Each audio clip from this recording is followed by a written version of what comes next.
I'm going to pull up a test result on my screen right now and walk you through it. This is a patient case study that we had come into the office that I think is going to resonate with a lot of the people watching this video, a lot of you specifically.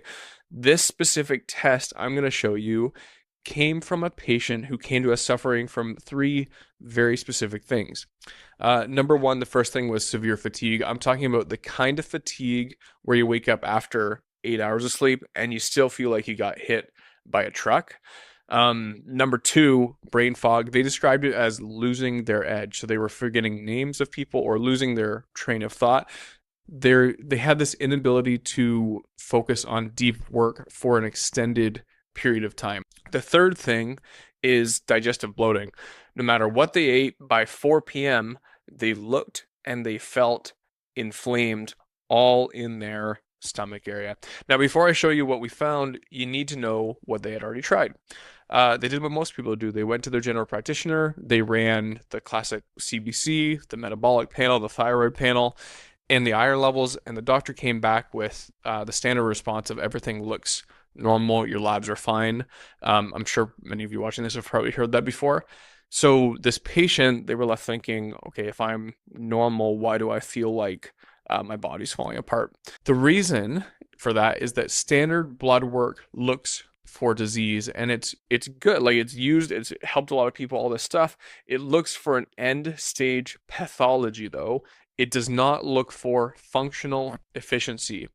So we had to do something a little bit different, more functional testing. Specifically, we ran an organic acids test. If you don't know what that is, think of it like your car. A blood test is like checking the dipstick to see if you have oil. This organic acids test is more like putting a sensor in the exhaust pipe and then analyzing the exhaust or the urine, for example. We can tell exactly how the engine is burning fuel, if the spark plugs are firing, and if the engine is rusting. With all that to be said, here I'm going to show you the data now. So let me go ahead and pull these up here. I want you to look at these like a scorecard. I'm looking down at my iPad. That's why I'm looking down. I want you to look at these like a scorecard, rating from the categories from 0 to 10. Green, like this toxic exposure one, that's going to be optimal. That's a good thing. We want to see more of that. Yellow is more of a warning, and red is going to be a, oh my gosh, we absolutely need to look at this. There's something breaking down here. The first thing that jumps out at me when we're watching this is this oxidative stress score right here, the 8 on the scorecard. You hear the term oxidative stress a lot, but let me explain kind of what that actually is for what it means for your symptoms. Oxidation is kind of like a form of rust if you're talking about it in the car sense. If you cut an apple and you leave it out, it turns brown. That's oxidation. Inside your body, this means free radicals. They're attacking your cells faster than you can repair them. Specifically for this case, we saw markers for lipid peroxides. Lipids are fats. Every single cell in your body, especially your brain, is wrapped in a membrane of fat. So what the score of 8, it tells us that the cell membranes are being damaged. So a big question is why does this cause fatigue? Because when your inflammation is this high, your body enters a biological state called the cell danger response. Your body says we're under attack, we're resting, so it deliberately shunts energy away from your brain, which is your cognition, your ability to cognate, which is your cognition, and away from your muscles, which is movement. And then it directs it towards the immune system to fight the inflammation, to fight the fire, what's going on. So when this patient told me that they were tired, it wasn't because they were lazy. It wasn't because their body was allocating resources to survival, not performance. Or I should say it was because their body was allocating resources for survival, not performance. Standard blood work does not check these levels and check these ranges, which is why doctors can miss it, because they're not doing functional testing. They're looking for more intense pathology, right? Next, let's take a look at the score over here. This is the mitochondrial dysfunction score. It has a score of 5. So the mitochondria are the power plants of your cell, they're the powerhouses of cell. I'm sure you've heard that before. They are responsible for taking the food that you eat and turning it into ATP, which is a form of energy that your body uses to get you functioning. When this score is elevated, it means the conversion process is broken. So what we saw markers here indicating that the Krebs cycle was stalled.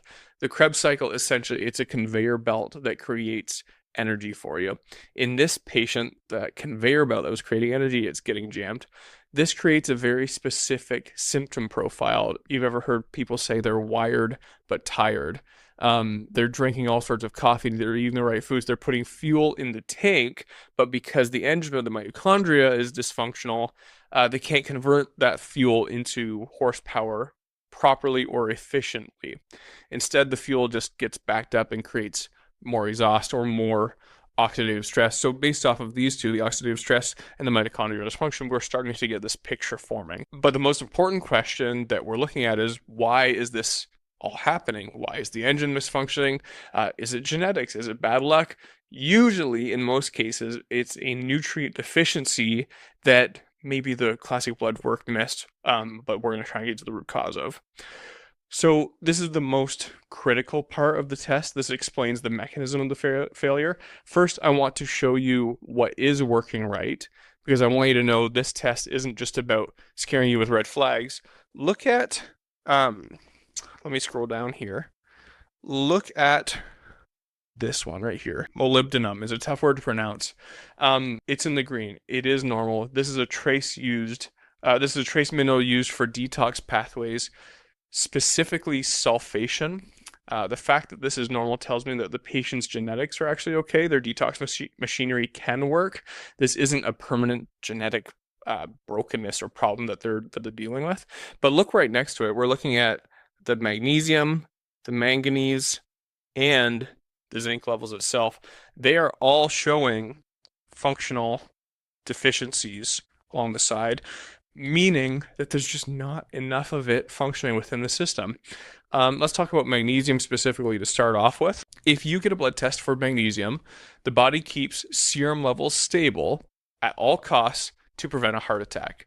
Your blood test will almost always look normal, but inside the cells, this patient was running on empty. Magnesium itself, it's like the brake pedal for the nervous system, if you will. It's the mineral that allows you to shift from sympathetic fight or flight nervous system to parasympathetic rest and digest nervous system.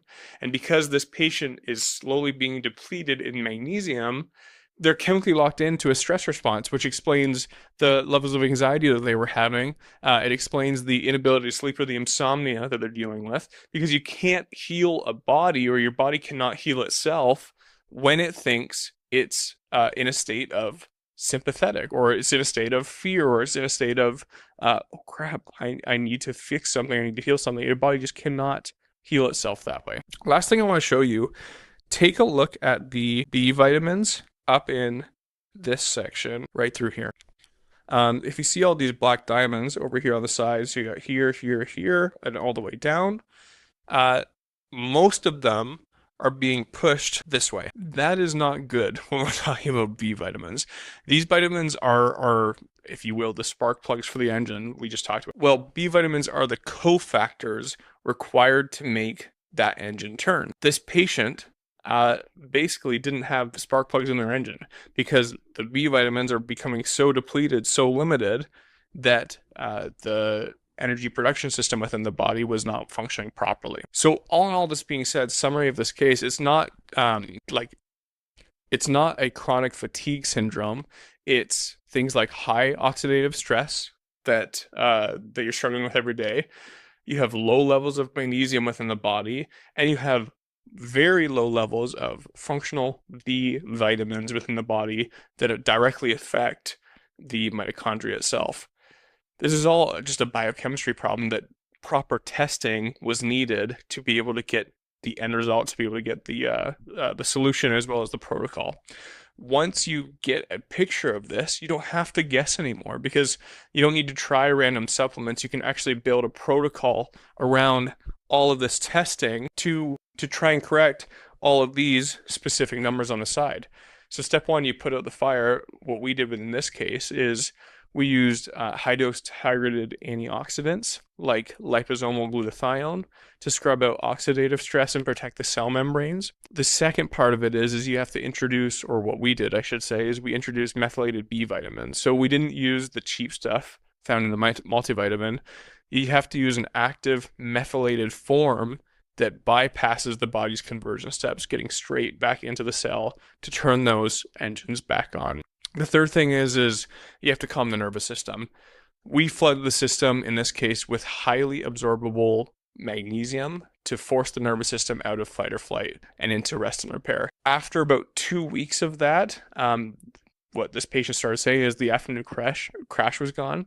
In 4 weeks, the brain fog starts lifting. By 8 weeks, we were able to do a retest, and those red scores were starting to move into the yellow and move into the green. The best part about this type of testing is you're not just focused on treating the symptoms. Yes, you want the symptoms to get better, but with this type of testing is you can actually get to the root cause of the problem and start correcting the root cause so that your body can then heal itself. So here's my message to you. If you're suffering from fatigue, brain fog, gut issues, and you've tried the standard route already, your labs are normal, whatever it is, and you want some more help or some different help potentially, go ahead, click the link below. You can apply to see if you can work with myself or my wife, Dr. Sierra, and we can see if this is a good fit.